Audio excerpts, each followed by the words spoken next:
Sada bih htjela da vam predstavim Čika Momčila Gavrića, živog učesnika ovog grandioznog događaja koji je iz osnove čitav svet potresao.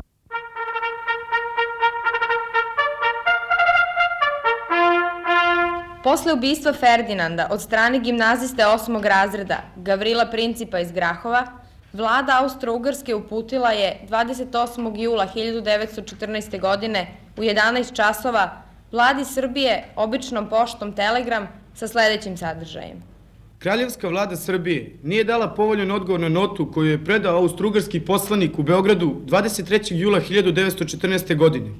Carska i kraljevska vlada je prinuđena da se sama pobrine za zaštitu svojih interesa i da u ovom cilju pribegne sili oružja. Austro-Ugarska se smatra od ovog trenutka u ratu sa Srbijom.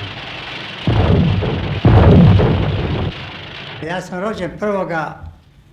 maja 1906. godine. Imao sam onda oko 8,5 godina, nepune 8 godina i 2 meseca.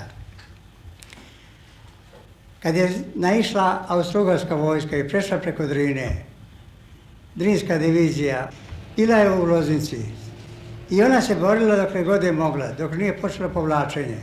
Moj otac čuo je tu pucnjavu i sve i kaže: Momčilo, idi kod moga brata, njegovog rođenog brata, moga strica, i zamoli ga da nam da kola i 2 vočića ili junca, da možemo da potrpamo vas, malu decu, nešto hrane i neki ćilim, da bi otišao u Bežaniju.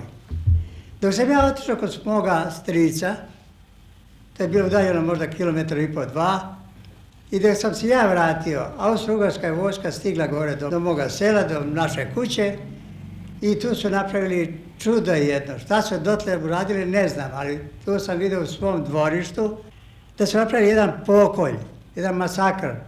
Tako da smo ubili 7 braće i sestara i oca i majku. Kad sam vidio plamen, da gore čardak, kuća, ja sam stao iza jednog grma i gledao sam, i kad sam video ono krv, puno dvorište krvi, poklani svi, pobijeni, ja nisam smio ni jedne reči da progovorim.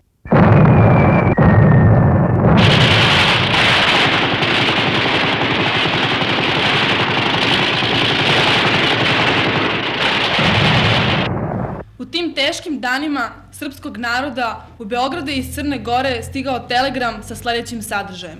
Ponos srpskog naroda ne dopušta da se ide dalje u popuštanju. Slatke su žrtve za istinu i nezavisnost svog naroda. Crnogorci su spremni na granici da padnu za odbranu naše nezavisnosti. To je jedinstveni primer u istoriji ratova da je jedna država od 280.000 žitelja objavila rat državi od 55 miliona stanovnika. To je učinila Crna Gora da bi pomogla bratskoj Srbiji u Prvom svetskom ratu. Pitali su vojnici: šta ćeš ti, bato, ovde? Ja sam plačući kazao, rekao: Švabe su mi ubile oca i majku i 7 braća i sestara. I došao sam ovde da tražim od vas neki top da pobijem onu švapsku žgadiju. Na to su oni mene odveli kod majora Stevana Tucovića, koji je bio komandant 6. artiljerijskog puka Drinske divizije. Odvedu me kod njega i ja isto to njemu ponovim, a on kaže: sinko, ne možemo mi tebi dati top. Top je jedno veliko oružje koje se ne može nositi u ruci ili u džepu, nego daćemo ti bombe, i to će dati jednoga Užičana koji će otići da ti osvijeti tu tvoju familiju. Onda mi je on iznao jednu malu kruškicu, možda je bila pola kilograma teška svega, bila je sva je bila na kockice. I kaže: evo, to ćemo da bacimo mi za tu žgadiju švapsku.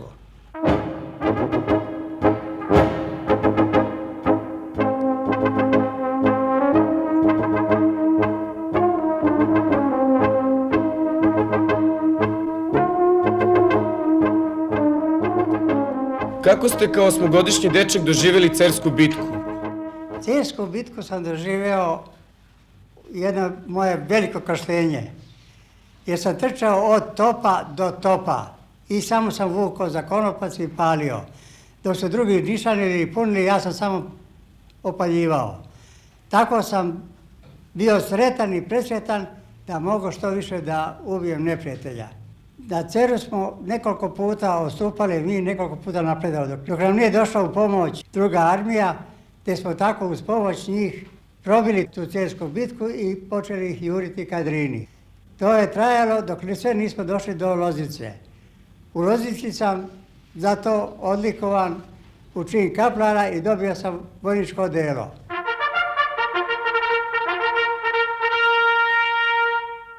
Recite nam kako ste doživjeli Kolubarsku bitku? Tu smo gazili po blatu, po mulju, po snegu, odstupali smo preko Suobora, preko Rudnika, tako reći skoro do Gornjeg Milanovca. Tu je bio komandant general Željko Mišić, on je prikupio tu vojsku, povukao je natrag, prikupio svu, nahranio, odmorio i jednostavno im je kazao: vojnici, zar vi želite da vam neko uništava vaše majke, sestre, domove, kuću, očeve, decu, braću? Zar ste počeli da begate? Sramota je, morate braniti svoju grudu. Došlo je mnogo više nego što su bili počeli begati. I onda ih je nahranio, odmorio i onda je grunula ta čuvena Kolubarska bitka, gdje je poginuo i Dimitrije Tucović kod Lazarevca na Vrapčijem brdu. A tu je stradalo i oko 400 kaplara, od 1300 kaplara. 400 njih izgubilo živote. To su bili mladi ljudi koji nisu znali da se brane, da se kriju, nego su jurišali onako kao na nekom fudbalskom igralištu. I naravno mitraljez je sve kosio. –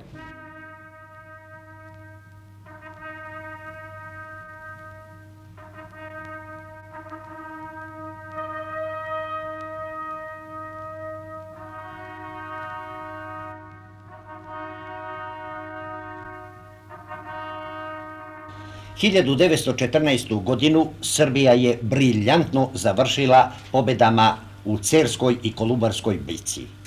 Srpska vojska je pokazala na bojnom polju potpunu impotenciju moćne austrougarske monarhije. I srpski problem neće moći niko da reši, zato Nemačka preuzima vrhovno zapovedništvo u svoje ruke. I nemački car Viljem II šalje i najmarkantniju sablju nemačkog rajha, slavnog i čuvenog nemačkog feldmaršala Augusta von Mackenzena, koji je pre nego što je došao na srpski front sa feldmaršalom Hindenburgom katastrofalno porazio ruske armije kod Mazurskih ostrva i kod Gorlica. On dolazi kao ruski pobednik, ali zebe od male i seljačke Srbije, a to se vidi iz njegove zapovesti za napad na Srbiju, gde doslovce u svojoj zapovesti nemačkim trupama kaže: vojnici, vi ne polazite ni na istočni, ni na ruski, ni na zapadni front, vi polazite protiv jednog malog, ali nadasve žilavog neprijatelja, vi polazite na srpski front, a Srbi su narod koji ljubi slobodu i žrtvuje se do posljednjeg. Ja vas molim da pregnete sve svoje snage, da ne kompromitujete dosadašnje slavne uspehe nemačke armije. Povoljan trenutak i Bugarska čeka, i doće taj trenutak. 9. oktobra 1915. usledit će opšti napad austro-ugarskih, nemačke armije i 500 000 Bugara, 2 armije. Ovaj trostruki pritisak srpska vojska i crnogorska neće moći da izdrže i onda će nastati jedno od najdramatičnijih uopšte u istoriji povlačenja. Bugarska vojska će kod Vranja preseći žilu kucavicu, vardarsku komunikaciju, odakle je dolazila pomoć od saveznika Srbiji, i srpska vojska će se od 9. oktobra povlačiti ka Kosovu. Na ovom putu mogu da kažem jedan izuzetan podatak kao vojnik: ni jedna formacijska jedinica srpske vojske veća od čete nije zarobljena. Na kraju srpska vojska novembra meseca dolazi na Kosovo polje i načelnik srpske vrhovne komande, vojvoda Putnik, izdaje naređenje u kojoj doslovce kaže da bi kapitulacija bila najnesretnije rešenje. Vojvoda Radomir Putnik uputio istorijsku depešu Seder Janku Vukotiću. Ako crnogorska sandžačka vojska uspe da spreči prodiranje protivnika od Višegrada, Prijepolje, Novi Pazar i time ne dozvoli da se javi srpskoj vojsci u bok i pozadinu, ona se srpstvu zauvek odužila. Na to je serdar Janko Vukotić depešom odgovorio. Neka srpska vrhovna komanda ne vodi brigu. Crnogorska sandžačka vojska rešena je da se do poslednjeg vojnika žrtvuje, a da ne dozvoli neprijatelju da se javi bratskoj srpskoj vojsci u bok, još manje u pozadinu. Srpska vojska je počela pod najtežim meteo uslovima, siča zima, da se povlači preko Crne Gore, Albanije ka saveznicima na jugu. Čika Momčilo, voljela bih da nam nešto više kažete o vašem povlačenju kroz Crnu Goru i Albaniju.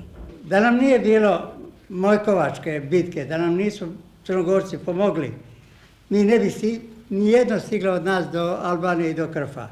Nego su oni nas, jer smo mi bili preumorni, oni su se hrabro borili, izginuli su mnogo njih i ja ne znam tačno kao djete koliko su, samo su dali, mnogi su žrtvovali svoje živote da bi mi prešli kroz Crnu Goru i Albaniju. Punih 90 dana crnogorska sandžačka vojska na čelu sa serdar Jankom Vukotićem uspešno je branila levi bok i pozadinu srpske vojske. I od 6. do 9. januara 1916. godine severoistočno od Mojkovca odigrao se Mojkovački boj na platou Razušća na temperaturi minus 22 stepena, jedna susretna bajonetska stravična borba između Crnogoraca i austrougarskih trupa, gde je serdar Janko Vukotić pobedio. Ovaj Mojkovački boj je izvanredno važan jer je serdar Janko ovde i branio odstupnicu srpskoj vojsci.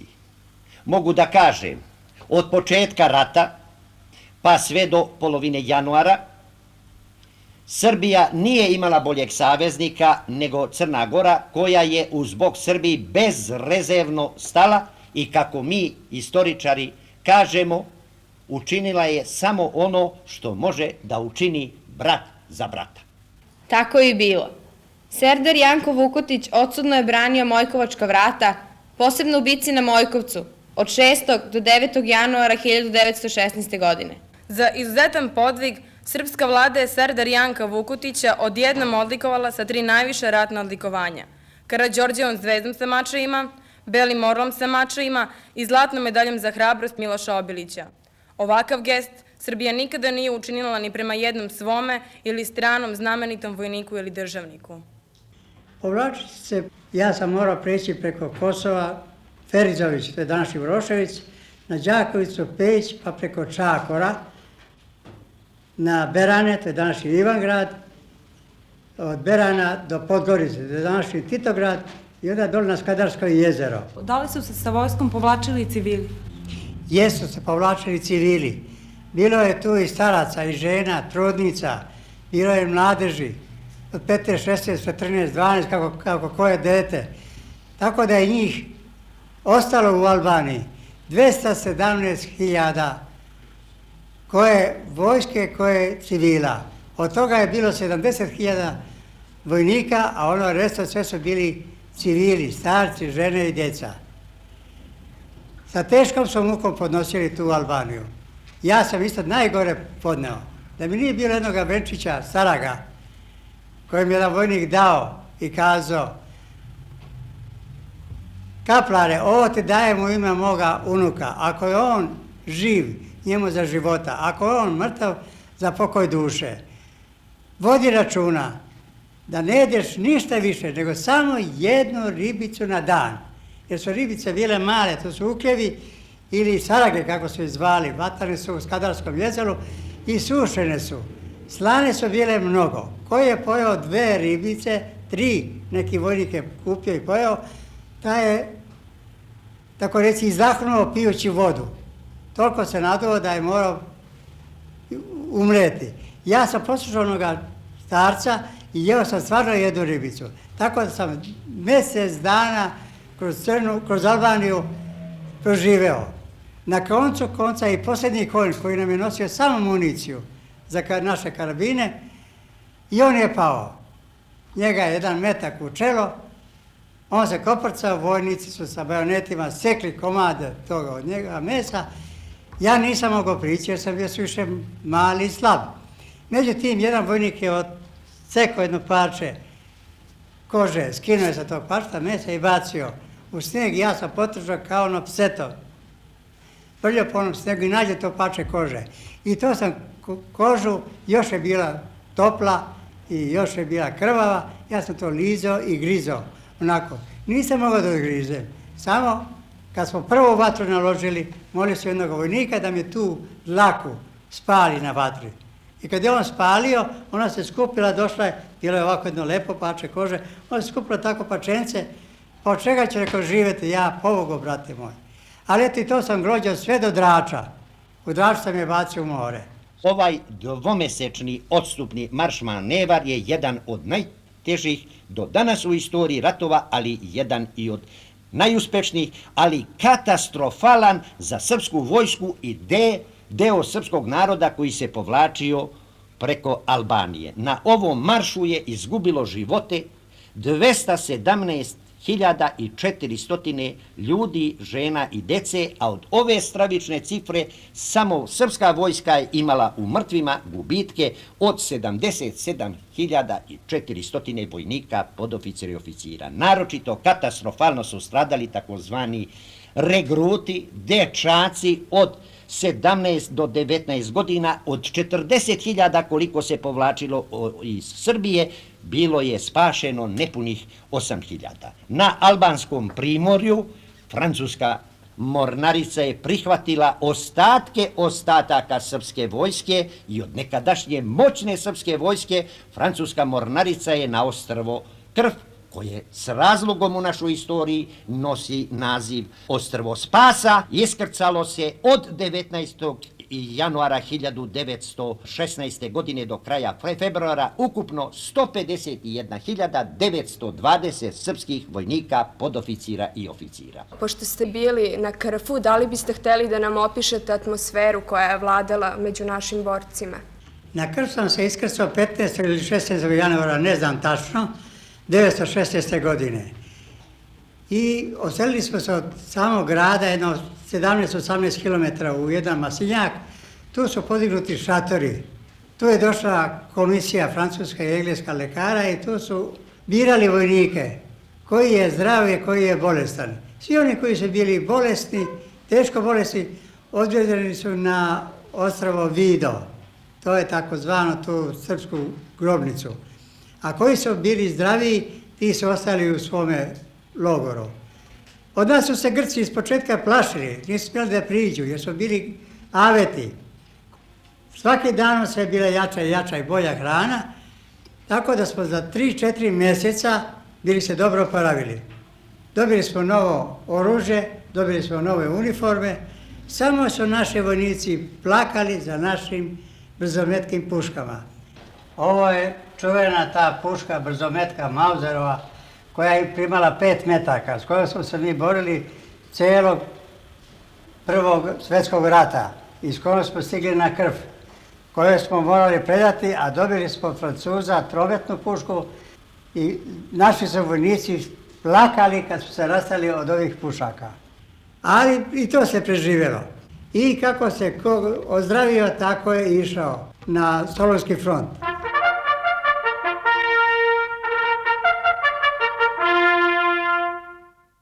Za vas kažu da ste najmlađi podnarednik u istoriji ratovanja. Kada ste to postali i gde? To je bilo u Grčkoj na Solunskom frontu, 1916. godine. To su bila 3 sela, sjećam se sva 3 sela, imena njihova, Sorović, Lerin i Boden. To su tako reći blizu naše granice. Tu sam i prvi put ranjen u nogu šapnelom, koje sam operisan u bolnici, u vojnoj bolnici, u engleskoj bolnici u Soroviću.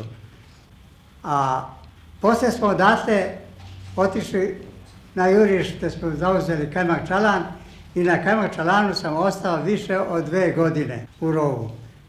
Naišao je general Živojin Mišić i video me na položaju. Pitao je Stevana Tucovića šta traži ovo derište ovdje na frontu. On mi odgovorio, nije to derište, to je borac još od Cerske bitke. Kako borac? Pa eto, kaže, njemu su pobijeni svi u kući, 7 braće, sestara i otac i majka. Majore Tucoviću, proizvedite Gavrića u čin podnarodnika i neka se to pročita pred celom divizijom.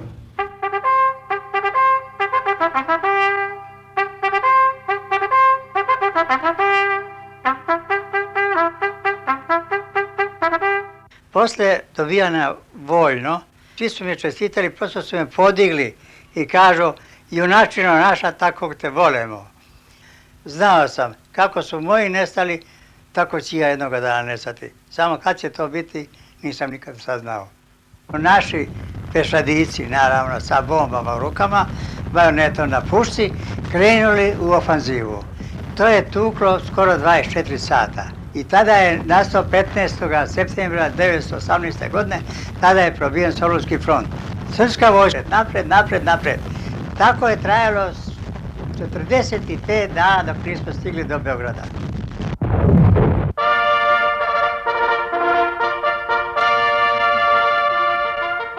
Posle potpisivanja primirja 1918. godine, Stevan Tucović, moj komandant puka, onda je već bio pukovnik, pozvao me i kazao, momčilo, do sada si bio slep kod svojih očiju. Da ne budeš dalje slep. Došla je jedna misija engleska koja je kupi našu ratnu siročad. U tu ratnu siročad i ti si upao i ja ću te poslati za Englesku. Tako je bilo. U Engleskoj kad sam stigao bio sam u gradu Favershamu. To je negdje daleko oko 60 km od Londona. U Englesku sam zadržao 3 godine. Za te 3 godine ja sam završio 3 razreda gimnazije, malu maturu i 1921. godine, negdje koncem oktobra mjeseca, preko Belgije vratim se u Jugoslaviju. Molim vas, recite nam nešto o plavoj grobnici.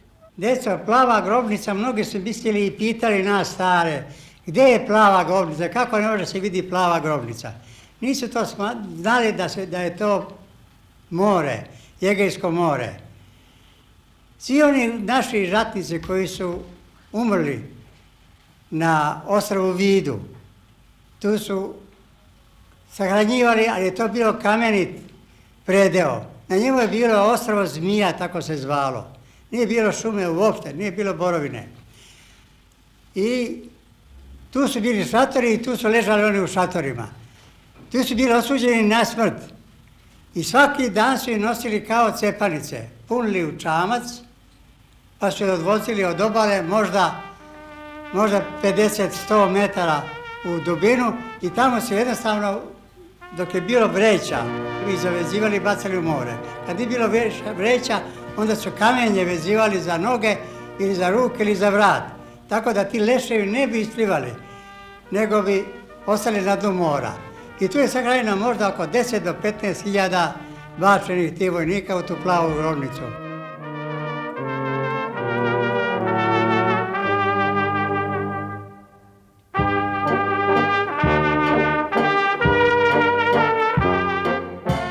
Svake godine odemo i tu ponesemo i zemlje, i cveća, i venaca, pa i Žika Lazić umao je i rakiju da sipa da bi odao poštovanje svim onim koji su izginuli.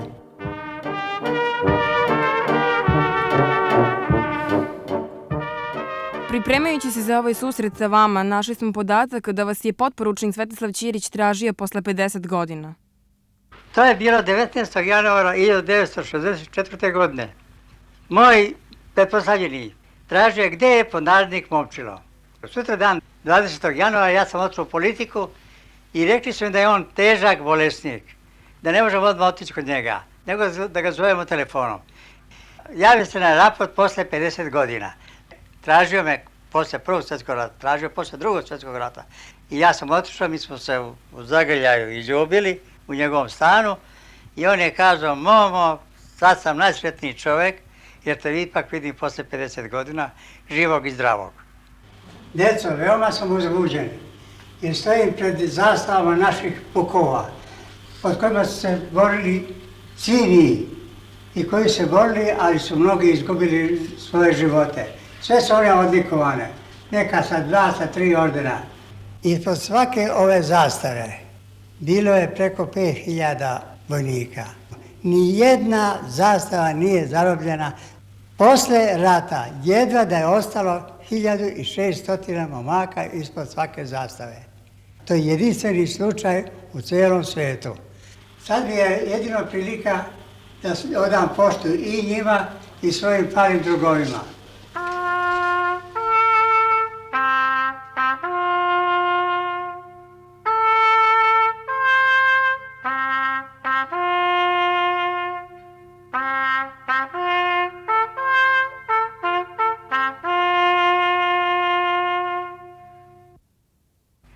Dobijem pozive da obilazim škole, da im tamo pričam o svome ratovanju. Teško da veruju da sam tako mali, mogu sve to izdržati. Ja im govorim, da li će oni poverovati, da li neće, to je njihovo.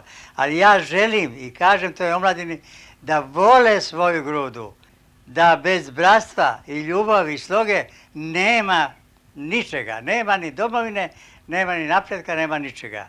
Ja sam u jednom društvu za čuvanje spomenika i održavanje tradicija oslobodilačkih ratova.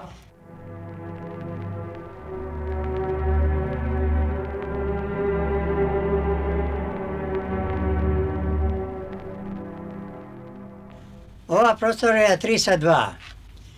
Tu ima nas 7000 članova. To su većinom starci koji su ratovali, još preživjeli iz Prvog svjetskog rata. Njihovi potomci, unuci i pravunuci, njihove supruge, koji dolaze da postavljaju razna pitanja. Kako se učlaniti, kako negovati tu tradiciju i kako te mlade naučiti da vole ovu svoju grudu. Prostorija je suviše mala. Bude više neki puta po 50-60 nas u prostori. Čak i stepenište bude zauzeto. Ljudi nemaju gdje da sednu. Suviše nam je teskova ovde.